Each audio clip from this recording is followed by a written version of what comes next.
Le cercle RH en direct, retour sur le plateau de Smart Job. Un grand entretien aujourd'hui. On va parler des femmes, de leur place dans l'entreprise, de leur place au sein des COMEX, des conseils d'administration, de leur envie de réussir, de diriger aussi, d'entreprendre. Et on en parle avec Lucie Desjonquers. Bonjour Lucie. Bonjour. Merci d'être avec nous. Vous êtes la présidente France du réseau International Women's Forum. Oui. Cette fois-ci, je l'ai bien dit. Fondatrice et présidente du cabinet d'approche directe Leaders Associates. Oui. Et on va parler évidemment des deux, Bien sûr, parce ils que sont liés. les deux sont intimement Bien sûr, l'un liés. a amené l'autre. D'abord, pour ceux qui arriveraient de Mars, tout le monde connaît le Women's Forum. C'est quoi? Comment on y entre d'ailleurs? Comment on fait pour devenir rentrer dans ce cercle fermé? Devenir membre d'International Women's Forum. Absolument. Alors, donc vous êtes la présidente France. France, oui. C'est un réseau américain. L'acronyme IWF, donc International Women's Forum, et ce réseau est né dans les années 70 à New York. Il s'est étendu sur tout le reste des États-Unis, puis en dehors des frontières, et aujourd'hui, il y a 7000 femmes présentes sur les 6 continents, et qui sont des femmes dites influentes. Alors ça veut dire quoi, des femmes dites influentes? Surtout là, elles sont inscrites dans une grande diversité. Oui. Ce sont des femmes qui sont donc des corporate women de très haut niveau, ce sont des entrepreneuses, ce sont des sportives de haut niveau, des philosophes, des écrivains, des chirurgiens. Des artistes, surtout des artistes, on les aime beaucoup. Et j'ai eu le privilège de me voir confier la création du chapitre français il y a 4 ans. Chapitre français. Ouais, on appelle ça the French chapter. Parce que j'ai un cabinet RH, un cabinet de chasse de tête très engagé dans la parité. Donc ils se sont dit légitimement que je croisais beaucoup de femmes éligibles pour créer ce réseau en France. Et ce qui fut dit fut fait. Après 6 mois de palabres, parce qu'avec les Américains, on ne s'installe pas comme ça. Et si vous voulez, chaque présidente a un sujet qu'elle choisit pour aider toutes les femmes en verticalité. Parce que pourquoi on veut des femmes influentes? Ce n'est pas pour faire de l'entre-soi, c'est pour aider la cause féminine. J'allais vous le demander, c'est de l'entre-soi, c'est un club fermé, on y mange bien, on rigole. Non, c'est pas ça l'idée. Non, l'idée c'est de s'entraider entre nous et d'aider les autres femmes. Et comment? Alors d'abord, quels sont les sujets que nous avons choisis en France? Votre sujet à vous? Mon sujet, c'est les femmes dans les conseils d'administration et les femmes dans les COMEX. Pourquoi? Parce que le jour où il y aura assez de femmes en haut de cette tour, on peut espérer, et aujourd'hui on assiste à une certaine sororité entre femmes, qu'elles vont aider toutes les femmes. Et d'ailleurs, on le voit, dans les entreprises où il y a des femmes dans les COMEX, comme par hasard, il y a plus de femmes dans les quotidiens. Et on va en parler, et bien sûr, ensuite, ça ruisselle. Parce que ça ruisselle. La question, c'est le ruissellement. Les conseils d'administration, avec la loi Copé-Zimmermann, on voit qu'il y a un plus, ça va mieux. Il y a un plus, c'est pas parfait, mais il y a un plus. Maintenant, la bataille, c'est la bataille des COMEX. C'est ça. Où les femmes, parfois même les DRH, n'ont pas accès aux COMEX. Très concrètement, on fait comment? Parce que vous dites, c'est pas du tout un cercle fermé, c'est pas le Rotary Club des femmes. On s'entraide. Ça veut quand même dire qu'en postulat de base, il y a des freins. Il y a quoi? Il y a des hommes qui empêchent les femmes de... C'est quoi? C'est organisé? C'est structuré? C'est inconscient? C'est quoi? Il y a encore une immense misogynie qui règne. Voilà, non mais... On le sait, et c'est planétaire. Bon.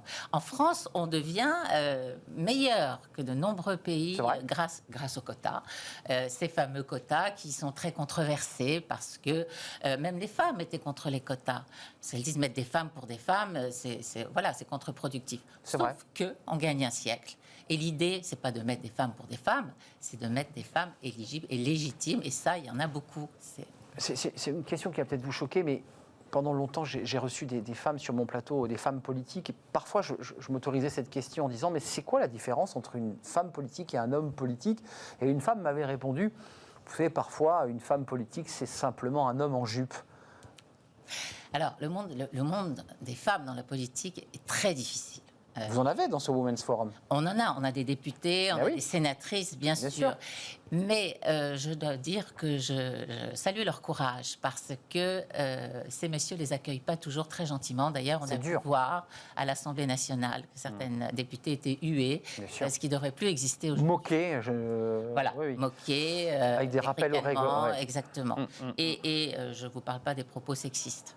Mais ça, aujourd'hui, c'est tolérance zéro. Il y a eu des pétitions de signer, il y a L'Oréal qui a rassemblé un grand nombre d'entreprises derrière des chartes. Enfin, on ne doit plus entendre de propos sexistes dans une entreprise. Donc les hommes, même si vous dites du chemin a été parcouru, la loi Copé-Zimmermann, les conseils d'administration, les mentalités qui évoluent, les médias aussi qui s'emparent de ces sujets, votre organisation, il y a encore de la route à faire. Les hommes restent assez mijosis, très entre eux. Je pense au domaine de la finance, parce que c'est un domaine... Oui. Je parlais récemment avec un patron d'un fonds qui me dit « Mais moi, je ne peux pas faire une photo de groupe parce que j'ai qu'une femme dans mon équipe. » Alors, c'est bien que vous évoquiez ce sujet, je vais vous expliquer pourquoi. La loi Copé-Zimmermann touche les sociétés cotées, sauf Euronext, Ouais. et les SA. Et les SAS, Sociétés Actions Simplifiées, ne sont pas concernées. Ça veut dire que tout le mid-cap passe entre les gouttes. Exactement. Pour l'instant, ce Bruno Le Maire a en tête l'idée de créer un avenant à cette loi qui a été repoussée en raison de la Covid. Et donc touche les SAS. Exactement. Mais les fonds d'investissement, France Invest, qui est l'association des fonds d'investissement, a signé et a donc mis en place une charte qui engage tous les fonds d'investissement, tous leurs adhérents, à mettre des femmes dans leur conseil d'administration et là où c'est intéressant, dans les sociétés dans lesquelles ils mettent des participations. Alors oui, ils disent que pour trouver des femmes partenaires dans les fonds, c'est compliqué Oui, parce c'est ce que qu'il dit. les sociétés qu'ils vont approcher veulent un track record qu'elles n'ont pas. Et puis, puisque- excusez-moi, de la formation initiale aussi, hein, Lucie. La formation, les femmes ne vont pas automatiquement vers la finance.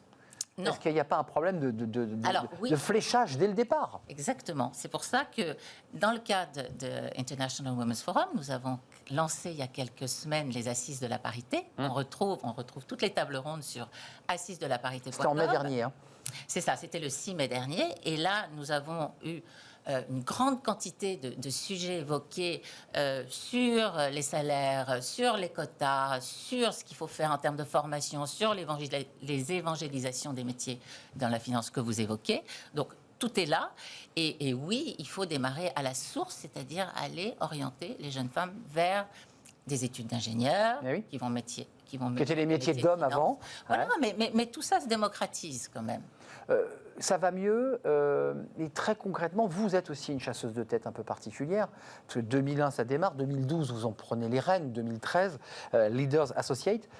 C'est quoi votre message? C'est quoi votre philosophie? Parce qu'il y a une colonne vertébrale dans votre combat. C'est quoi? Oui. C'est l'audace, c'est le fait de se battre d'égal à égal, de regarder les hommes d'égal à égal? Alors déjà, moi j'ai un adage ou un credo, appelez ça comme vous voulez. Je dis que nous les femmes, nous n'irons nulle part sans les hommes et que les hommes n'iront pas plus loin sans les femmes et qu'il est grand temps de faire ensemble pour de la performance. C'est pas une bonne action que de recruter une femme. Oui. C'est juste apporter de la performance à l'entreprise parce que nous, les femmes et les hommes, nous réfléchissons différemment et c'est complémentaire. Le mariage des deux. Mais bien sûr. Et aujourd'hui, on parle beaucoup de RSE et de ESG qui va vraiment plus qu'encourager les entreprises à intégrer dans les équipes de la diversité, des personnes ethniques, des femmes, des hommes, parce qu'on sait que ce mélange de culture et de genre va apporter de la performance. Qu'est-ce qu'elles apportent de plus, les femmes? On a eu une étude sur ce plateau, on l'avait évoqué il y a quelques mois, on s'aperçoit que quand il y a des femmes, et je crois que c'était à l'occasion de la venue de Marie-Jo Zimmermann sur ce plateau, Oui. qui nous parlait de sa loi et qui nous disait, on le voit, les chiffres le démontrent, les performances sont meilleures. Qu'est-ce qu'elles apportent, les femmes? Une créativité, un regard plus orthogonal, c'est ça? Oui, et puis elles apportent aussi beaucoup de rigueur, et puis aussi elles vont prendre peut-être moins de risques que les hommes, donc, et c'est vraiment l'addition de ces compétences, quelquefois. Peut-être qu'il faut prendre des risques et qu'elles n'oseront pas, d'où l'importance d'avoir autour de la table des hommes qui vont dire « mais si » en faisant ça.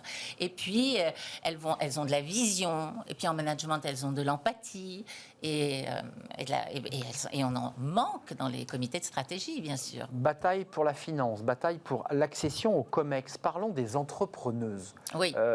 Elles ont sens de l'entreprise, les femmes. Elles ont envie d'entreprendre. Et on avait sur ce plateau, encore une fois, je me souviens d'un témoignage de cette femme qui me disait avec beaucoup de sincérité, j'ai racheté une entreprise de parfumerie, ça se passe plutôt bien, mais avant de le faire, j'ai d'abord dû faire le point avec mon mari parce qu'il faut s'organiser. Il y a cette fameuse charge mentale, il y a la responsabilité d'être une mère aussi. Tout ça pèse et j'imagine limite la possibilité de créer sa boîte. Ou quand on la crée, on se dit je fais le sacrifice de ni me marier ni avoir d'enfants. Non, je n'irai pas jusqu'à... Non, mais je noircis, je caricature. Oui. Alors déjà, en amont, pour la femme entrepreneur, elle a un premier problème vraiment identifié, c'est qu'elle va avoir beaucoup plus de difficultés à lever des fonds qu'un homme. Alors que... J'ai vu. Ouais, C'est incroyable. c'est dingue, mais c'est vraiment statistiquement prouvé. Alors que les femmes qui ont réussi à lever de l'argent ont des résultats significatifs. Donc là on est face à quelque chose que je n'ai pas encore réussi à expliquer. C'est-à-dire, on considère que, pour des raisons aussi, je dirais, presque historiques, qui traversent les siècles, l'homme gère le budget, la femme s'occupe de la cuisine, pour revenir à des choses un peu ancestrales, et donc la femme on ne pourrait pas lui confier une forte somme d'argent. Non, mais moi, j'ai des témoignages. Incroyable. Non, mais j'ai des témoignages de femmes qui arrivent chez leur banquier pour des histoires personnelles de succession et autres, et le banquier dit on va attendre votre époux. Ouais, c'est ça, bien sûr. C'est exactement ça. On croit rêver. Ouais, on attend votre mari parce qu'il gère un peu lui, mieux. Il va comprendre. Bien sûr, lui, évidemment. Voilà. Donc ces femmes, on hésite un peu. Alors j'ai vu qu'il y avait d'ailleurs un réseau aujourd'hui pour lever des fonds de femmes qui s'organisaient. On se serre les coudes, heureusement. Pour elles-mêmes pouvoir, comme vous l'évoquiez tout à l'heure, aider les femmes au plus près. Qu'est-ce qui bloque aujourd'hui pour les rendre un peu plus entrepreneuses encore? Qu'est-ce qu'on devrait faire? Déjà, leur faciliter justement l'accès à des financements. Aussi, vous parliez d'enfants et autres, faciliter les gardes, donner aux familles monoparentales, c'est un projet de loi au Conseil de l'égalité, d'office dans des crèches à ces femmes qui souhaitent créer leur entreprise. Chef d'entreprise, divorcée, monoparentale, oui. Comment je fais? La charge mentale est énorme, mais Bien on ne sûr. parle pas des parents vieillissants dont elles s'occupent. Et voilà, et du quotidien. Il y a eu ces assises de la parité, mai dernier, puis après il y a ce Women's Forum, International Women's Forum, qui est votre marque. Oui. Il a lieu quand le prochain? Parce que c'est un peu le Davos des femmes, pour le dire. Oui, un petit peu. Alors, il y a quelque chose comme ça de grands rassemblements prestigieux quand même. Oui, on avait 7000 personnes en ligne, avec vraiment, on a eu tous les présidents des chaînes télé qui étaient là. On avait Pierre Louette, le président des Échos, pour parler justement de la place des femmes sur les plateaux de vos rédactions. En fait, et de la parité à l'antenne aussi. Et la parité à l'antenne, c'est un sujet très important. Très important. Mais en fait, avant les prochaines assises qui sont prévues en début d'année, 2022, il y a une continuité dans le temps. Parce que l'agence EPOCA, avec laquelle je collabore et qui est très visionnaire, nous travaillons de façon étroite avec tous les partenaires qui ont été présents ce jour-là. D'ailleurs, ces partenaires-là étaient déjà là pour la plupart en année 1, ce qui était plutôt satisfaisant. Et nous travaillons ensemble pour des échanges de bonnes pratiques. Ils font partie d'un club des partenaires et des membres IWF vont aller les aider à leur demande pour parler avec les COMEX et essayer de les aider le mieux possible à avancer sur ce sujet. Une loi en préparation. La diversité, j'aimerais qu'on en parle un tout petit peu parce que je me souviens d'un acteur américain qui était venu 5-6 ans dans des quartiers français en disant mais c'est ici que la réussite se fait, c'est ici qu'il y a la vie, il y a la jeunesse. Aux États-Unis, il y a cette idée comme ça on peut partir d'un quartier très défavorisé et réussir. C'est ce rêve américain. Cette question de la diversité ici dans votre forum, là aussi c'est un élément important pour vous? C'est essentiel. C'est essentiel. D'ailleurs, nous avons des femmes qui sont inscrites dans la diversité des métiers, je vous le disais, mais nous avons aussi des parcours sociologiques, des parcours, mais enfin qui sont d'une richesse pays incroyable. Mais évidemment, on ne peut plus aujourd'hui, dans le monde moderne dans lequel nous sommes, nous passer de ça. On ne peut pas rester entre nous, entre Français, de même école, de même sexe. Enfin, c'est une aberration.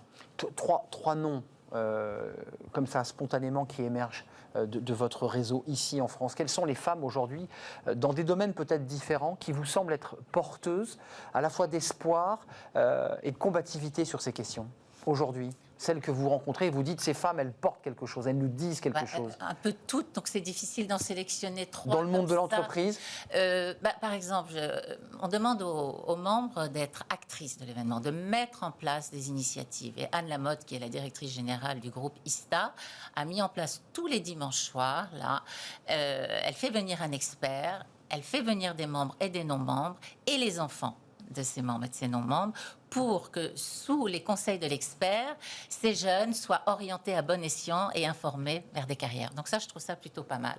Ensuite, on a Virginie Guyot, qui est quand même pilote de chasse et ancien commandant de la patrouille de France, qui aujourd'hui fait des conférences et qui est une femme hallucinante et humble. C'est ça aussi, les femmes, c'est l'humilité. C'est vrai. Il n'y a pas d'ego, moins. Moins d'ego. Ce qui leur permet d'aller right to the point, souvent, ce sont des hommes qui me racontent que lorsqu'il y a une promotion pour un homme, il va regarder son bureau, la voiture, le chauffeur, l'assistant, tout ça. Et elle, la femme, quand elle arrive, c'est les dossiers, tout de suite les dossiers. C'est On rentre dans le sujet. ouais. Ça, c'est une différence Ouais, quoi, mais ça, ethnologique presque, Ouais, j'ai un- culturelle, Ancestrale. c'est On qui met ça qui, hein, pèse. Et d'ailleurs, vous qui avez quelque sorte un pied aux États-Unis, un pied en France, c'est plus moderne les États-Unis où il y a les mêmes difficultés. Est-ce que les femmes, dans cette espèce de rêve américain, elles peuvent aussi s'engouffrer dans cette dynamique-là ou c'est aussi compliqué pour elles? Il y a plus de femmes présidentes de sociétés aux États-Unis. Il me semble. Oui. Mais en Californie, récemment, ils ont mis en place des quotas. Donc, ce qui veut bien dire que ce n'est pas parfait non plus. Donc, pour se résumer, International Women's Forum, vous militez pour les quotas. Parce que ce mot quota en France est très connoté. Bien sûr. Souvent, on le conteste. Mais dans les faits, ce qu'a fait Marie-Jo Zimmermann dans la loi Copé-Zimmermann, c'est une politique de quotas. Mais heureusement qu'elle a fait ça. Il n'y a pas le choix. Il n'y a pas le choix, ça, parce que sinon, les dirigeants vont dire mais oui, il n'y a qu'à Faucon, faisons, on va le faire. Et puis on le fera c'est pas. un non-sujet et c'est jamais fait. Alors d'accord. les quotas, cela dit, les sanctions n'ont toujours pas été appliquées. Mais bon, ça vient là, ça vient. Et puis la RSE est encore là pour appeler. Et mon rêve, ce serait que ce soit un non-sujet très rapidement. L'objectif le plus court avant de nous quitter, c'est le COMEX. Aujourd'hui, la bataille, c'est la bataille des COMEX. Absolument. Marie-Pierre Rixain a donc voté une loi qui est passée à l'Assemblée nationale et dont nous attendons la réponse du Sénat en espérant qu'elle y sera favorable. Proposition de loi, faut-il le préciser. Proposition de loi. Il faut maintenant trouver un calendrier pour que cette loi soit définitivement votée, parce que c'est de ça dont il sera question. Exactement. Et puis surtout, Arnaud, ce qui est important, c'est de rassembler les femmes et les hommes ensemble. On n'est pas là les uns contre les autres, mais on est là pour faire une unité, comme dans une famille. Aimons-nous. Aimons-nous. C'est un peu ça, finalement. C'est totalement ça. Pour construire ensemble, qui est une métaphore, finalement, d'une famille, en quelque sorte. Évidemment. Merci Lucille Léjonquer d'être venue présidente de l'International Women's Forum. Oui.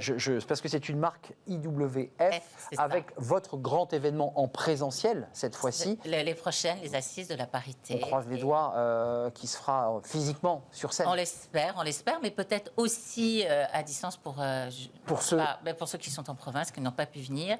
Et une chose importante à signaler, si j'ai le temps. Allez-y. Nous avons décidé de faire venir, pendant cette année de campagne présidentielle, toutes les candidates et les candidats afin qu'ils exposent leur programme concernant les femmes. C'est très important. Ils vous ont dit oui? C'est en discussion. C'est en discussion. Certains ne savent pas encore. Déjà, il faudrait identifier les candidats. Voilà, attendons septembre pour y voir un petit peu plus clair. Bon, en tout cas, ils seront auditionnés par l'International Women's Forum. Nous les accueillerons bien volontiers. Et ben voilà, si vous nous écoutez, chers candidats ou putatifs candidats, et ben vous serez en tout cas contactés. Déplacez-vous pour nous faire partager, leur faire partager votre regard sur la place des femmes dans l'entreprise, mais pas seulement. Merci Lucie Léjonquer. Merci. C'était un plaisir de vous accueillir. On termine notre émission par les cadres. Alors, des femmes, il y en a aussi, des hommes aussi. On accueille Julien Breuil, le directeur des études chez Cadre Emploi. Il va nous parler de la situation des cadres, de leur état d'esprit après cette année de Covid. C'est pas simple. On en parle avec lui.